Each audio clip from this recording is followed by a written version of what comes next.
नमस्कार दोस्तों, welcome back to my YouTube channel. Thank you so much इतना सारा प्यार देने के लिए और हमेशा मेरे साथ जुड़े रहने के लिए। तो यूथ मोबिलिटी वीज़ा की back to back application received हो रही हैं और सक्सेसफुल होने का लोगों को ईमेल आ रहा है, जो कि ब्लॉट ओपन हुआ था 16 जुलाई 2024 को ओपन हुआ था और 18 जुलाई को जो क्लोज हुआ था। इंडियन पासपोर्ट होल्डर के लिए जिन्होंने यूथ मोबिलिटी वीज़ा अप्लाई किया था उनको बैक टू बैक सक्सेसफुल होने की ईमेल आ रही है।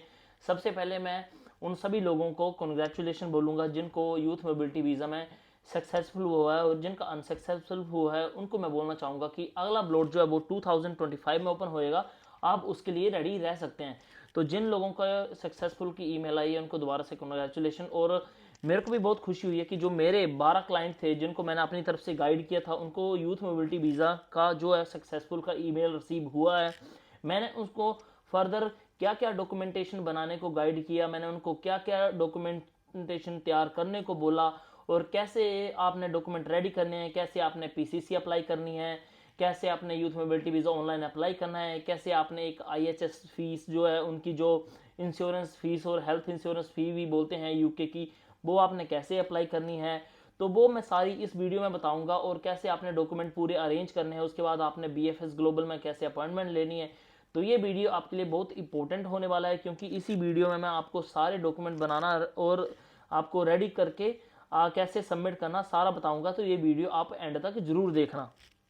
तो चलिए चलते हैं स्क्रीन पे। सबसे पहले जो यूथ मोबिलिटी वीज़ा था वो इंडियन जो पासपोर्ट होल्डर्स के लिए ओपन हुआ था। और सबसे पहले मेरे को क्वेश्चन बार बार लोगों का आ रहा है इंस्टाग्राम पे, जैसे मैंने लोगों को बता रखा है अपना आईडी, तो बार बार लोगों का क्वेश्चन एक आता है कि मतलब सर हमारा सिलेक्शन हो गया है और हमने जो है वो 2 साल की डिग्री 2 साल का डिप्लोमा कर रखा है, तो डिप्लोमा हमारा क्या मतलब एक्सेप्टेबल होएगा। तो आपने यूथ मोबिलिटी वीज़ा की जो वेबसाइट है उसके ऊपर जाना है। उसके ऊपर सबसे पहले मेंशन किया हुआ है जिन्होंने 3 साल की कोई भी डिप्लोमा डिग्री वगैरह कुछ भी किया हुआ है वो इस जो वीज़ा के लिए जो अप्लाई करने के लिए वो पूरा जो है वो एलिजिबल है। उनको कोई भी डॉक्यूमेंट और तैयार करने की लोड नहीं पड़ेगी, क्योंकि वो उसी डॉक्यूमेंट के बेस के ऊपर अपना जो वीज़ा है वो अप्लाई कर सकते हैं। दूसरा लोगों का क्वेश्चन आ रहा है कि हम जो है कॉलेज से हमें ट्रांसक्रिप्ट लेनी पड़ेगी, अपनी जो डिग्रीज वगैरह है उनकी ट्रांसक्रिप्ट लेनी पड़ेगी, या मार्कशीट या डिग्री ही चल सकती है। तो इसके लिए मैं आपको बताना चाहूँगा कि आपकी जो मार्कशीट्स और डिग्री हैं वही चल पड़ेगी। अगर आपको इजीली कॉलेज की तरफ से जो आपको इजीली ट्रांसक्रिप्ट वगैरह उनकी तरफ से मिल रही है तो वो आप इजीली प्रोवाइड करवा सकते हो, तो आप उसको रेडी कर सकते हो। दूसरी सबसे बड़ी बात आती है कि पीसीसी पीसीसी के लिए आपको 2 तरह से पीसीसी बनती है, जैसे आप देख सकते हैं। एक बनती है लोकल पीसीसी जो आप तहसीलदार वगैरह से आप अप्लाई करके बनवा सकते हो। दूसरी जो पीसीसी बनती है वो आपकी बनती है जैसे आप पासपोर्ट सेवा की जो वेबसाइट है उसके ऊपर जाते हैं तो वहां से आप अपनी पीसीसी अप्लाई करते हैं। पर एक बात बताना चाहता हूं कि जो पासपोर्ट सेवा वाली पीसीसी है वो 1 से 2 महीने का टाइम लेती है आपको रिसीव होने में। बट जो आप तहसीलदार या लोकल पुलिस एसडीएम ऑफिस वगैरह से जो आप पीसीसी लेते हो वो विद दिन आपको 1 to 2 वीक्स में मिल जाती है। तो पूछते हैं कि ये दोनों कौन सी पीसीसी वैलिड है, तो मैं आपको बताना चाहूंगा कि पीसीसी जो है ना वो दोनों ही वैलिड है। आप मेरे आइडिया से आप ऐसा करिए कि आपको पता ही है कि आपने जब अप्लाई करना है ना, अप्लाई करने के लिए आपको ईमेल के बाद 30 डेज का टाइम मिलता है जिस दिन से आपको ईमेल रिसीव होती है। तो अप्लाई तो आपने ऑनलाइन करना है। दूसरी सबसे बड़ी बात कि आपने डॉक्यूमेंट कब जमा करवाने हैं, जब अभी अप्लाई करोगे ना ऑनलाइन तब आपने डॉक्यूमेंट ही जमा करवाने हैं। जब आप बीएफएस ग्लोबल में जाओगे उसके लिए डॉक्यूमेंट जमा करवाने का टाइम जो है वो 3 मंथ का है। तो आपने जो डॉक्यूमेंट सबमिट करने हैं, चाहे उसमें डॉक्यूमेंट जो आपको बता रखा है कि जो बैंक स्टेटमेंट होएगी जो 2530 ब्रिटिश पाउंड उन्होंने जो बैंक स्टेटमेंट बता रखी है वो बैंक स्टेटमेंट होनी चाहिए। दूसरा आपने अपना एक टीबी टेस्ट भी करवाना है।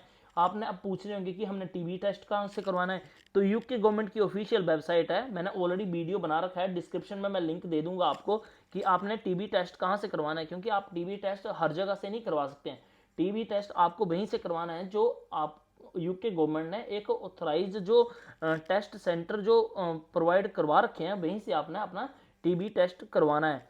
और पीसीसी के लिए जो मैंने आपको बताया कि जो पीसीसी आपकी होनी चाहिए वो कहाँ कहाँ से होनी चाहिए वो मैंने बता दिया आपको।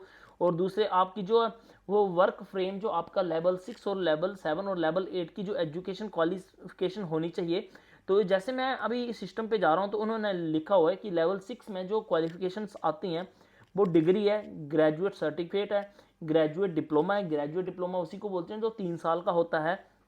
लेवल 6 सर्टिफिकेट, लेवल 6 डिप्लोमा, और लेवल 7 में जो अवार्ड सर्टिफिकेट और डिप्लोमास वगैरह होते हैं। तो लेवल 6, 7, 8 जो है वो क्वालिफिकेशन इन्होंने मांगी हुई है। तो जिनकी क्वालिफिकेशन रिकॉर्ड मैच नहीं करता, मैं उन्हीं से यही करूँगा कि आप ऐसे अप्लाई ना करिए, क्योंकि आपको एक काफ़ी ज़्यादा जो रकम जो है वो पे करनी है, अमाउंट जो आपको पे करनी पड़ेगी, जो कि अमाउंट मैंने आपको बताई हुई है कि जो अप्लाई करते हुए टाइम तो आपको मतलब 350 जो ब्रिटिश पाउंड आपके लगेंगे। बट जब आप एक IHS फीस पे करते हो तो उसके लिए आपको थोड़ी ज़्यादा अमाउंट पे करनी है। तो मैं आपको डायरेक्टली स्क्रीन के ऊपर लेके चलता हूँ, मैं आपको पूरा प्रोसेस बताता हूँ कि आपने टीवी टेस्ट कहाँ से करवाना है, आपने PCC कैसे रेडी करनी है, आपने अप्लाई कैसे ऑनलाइन करना है। तो चलिए मैं डायरेक्टली आपको स्क्रीन के ऊपर लेके चलता हूँ और आपको पूरा प्रोसेस बताता हूँ। तो आपने डायरेक्टली स्क्रीन के ऊपर आना है और यहाँ पे लिखना है youth mobility visa UK for Indian. जैसे आप इसके ऊपर जाओगे तो आपने डायरेक्टली क्लिक करना है गूगल पे सर्च करेंगे youth mobility visa UK for Indian. यहाँ पे डायरेक्ट सेलेक्ट करेंगे यूथ मोबिलिटी वीज़ा स्कीम जो आ गई है। उसके बाद आपका यहाँ पे और कंट्रीज़ के नेम आएंगे, तो सबसे नीचे आप जैसे जाओगे तो यहाँ पे show proof when you apply, तो ये सब कुछ आपको गाइडलाइंस जो आपको बताएगा। फिर आपने अप्लाई, आपको यहाँ पे दिख रहा है कि ओवरव्यू में, आपको ओवरव्यू भी देख सकते हो। ओवरव्यू पे क्लिक करोगे तो यहाँ पे जैसे बता रहा है कि आप 2 साल तक UK में रह सकते हो, 18 से 30 साल की आपकी उम्र होनी चाहिए, 2530 जो है वो आपके पास सेविंग फंड्स होने चाहिए।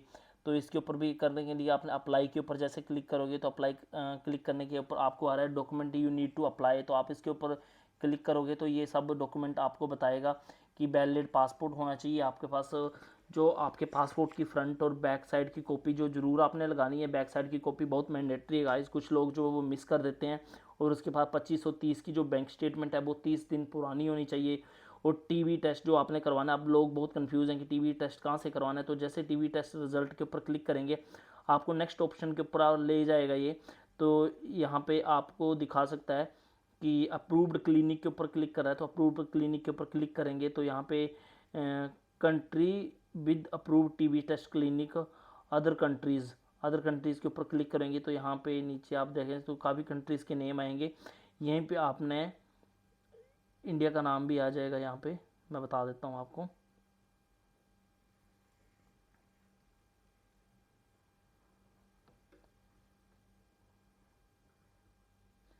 क्लिक करेंगे तो यहाँ पे आ गया है ये लिस्ट, इसके ऊपर क्लिक करके ये काफ़ी कंट्रीज़ के नाम अब नीचे आते चलेंगे। तो आप कंट्रीज़ का जैसे इंडिया के आगे आप नाम ढूंढ लेना तो आपको नाम पता चल जाएगा। और टीवी टेस्ट के बाद आपका आ जाता है, तो जैसे आपने क्लिक किया, आपने TV test for visa applicants के ऊपर क्लिक करना है। वहाँ पे नीचे सभी ABC सभी कंट्रीज़ के नाम आ रहे हैं। तो आई पे चलते हैं तो यहाँ पे इंडिया का नाम आ गया, इंडिया के ऊपर क्लिक करेंगे तो ये TV testing centre in India, तो इसके ऊपर क्लिक करेंगे टीवी टेस्ट की ये देख लो यहाँ पे सभी जो सिटीज़ के नाम दिए हुए हैं, चाहे चंडीगढ़ है, बठिंडा है, गोवा है, गुजरात है, गुवाहाटी है, हैदराबाद है। तो सबके ऊपर क्लिक करके आप टीवी टेस्ट बुक कर सकते हैं यहाँ से। तो जहाँ से आपने टीवी टेस्ट करवाना है बहुत ज़्यादा फीस नहीं होती है, 2-3 हज़ार के आसपास फीस होती है इसकी। और अब आप अप्लाई कैसे करना है, तो अप्लाई करने के लिए आपने सीधा अप्लाई के ऊपर क्लिक करना है। अप्लाई के ऊपर क्लिक करने के बाद यहाँ पे नीचे आएगा अप्लाई ऑनलाइन, इसके ऊपर अप्लाई ऑनलाइन के ऊपर आप क्लिक करेंगे। अप्लाई ऑनलाइन के बाद एक्सेप्ट करना है इसको। फिर आपको पूछेंगे England Jersey, England Scotland Wales और नॉर्थन जर्सी ऐसे, तो इंग्लैंड स्कॉटलैंड वेल्स और नॉर्थन, इसके ऊपर क्लिक करके आपने कंटिन्यू करना है, नो करना है, आपने कंटिन्यू करना है। फिर आपने यहाँ पे लोकेशन डालनी है तो आई इंडिया डाल देना है आपने, तो इंडिया चूज़ कर देंगे, आपने नेक्स्ट कर देना है। नेक्स्ट करते ही आपकी ये पूछेगा I have identified location where I provide biometric. इसमें यहाँ पे I have identified the location where I will provide my biometrics. So आपने यहाँ पे क्लिक करके नेक्स्ट कर देना है। बायोमेट्रिक्स आपको पता है आपको BFS ग्लोबल में करनी है। तो यहाँ पे आ रहा है कि आपने before you start your application read the guidance your category type, कौन सी कैटेगरी है, चैरिटी वर्कर है या इंटरनेशनल एग्रीमेंट है, रिलीजियस वर्कर है, सीजनल वर्क वीज़ा है, इसमें आ रहा है यूथ मोबिलिटी स्कीम। तो आपने भूलना नहीं है कि यूथ मोबिलिटी स्कीम के ऊपर आपने क्लिक करना है। जैसे आप क्लिक करेंगे तो आपको नेक्स्ट के ऊपर ले जाएगा, फिर यहाँ से आपका पूरा प्रोसेस जो है वो स्टार्ट हो जाएगा, ठीक है। तो मैंने आपको बता दिया कैसे अप्लाई करना है, और आपके पास जो है वो ये work visa to close to application ये सब इसमें बता रखा है। और सबसे नीचे आप जैसे आ जाओगे तो जैसे इसमें बायोमेट्रिक इन्फॉर्मेशन आ रहा है, how we use your data, तो अप्लाई नाउ के ऊपर क्लिक करके आपने जैसे ईमेल आईडी डालनी है, अपना पासवर्ड बनाना है।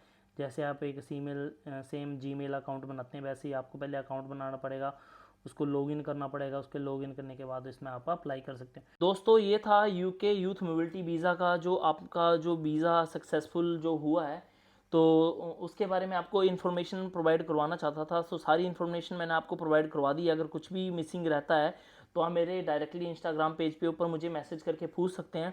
और अगर आपको कोई दिक्कत वगैरह आती है, और आपको पता ही है कि इसमें एज क्राइटेरिया जो मैंने आपको बता रखा था 18 से 30 साल का होना चाहिए, क्वालिफिकेशन होनी चाहिए, बैंक जो सेविंग फंड्स हैं आपके 2530 ब्रिटिश पाउंड होने चाहिए, तो जो मैंने सब कुछ बता रखा है आपको। तो अगर आपको कोई दिक्कत परेशानी या कुछ मतलब प्रॉब्लम आती है तो आप डायरेक्टली मेरे इंस्टाग्राम पेज के ऊपर मुझसे मैसेज करके पूछ सकते हैं। तो thank you so much guys, मिलते हैं अगली वीडियो में। ऐसे ही प्यार देते रहिए और सब्सक्राइब और लाइक करना ना भूलें। मिलते हैं अगले वीडियो में।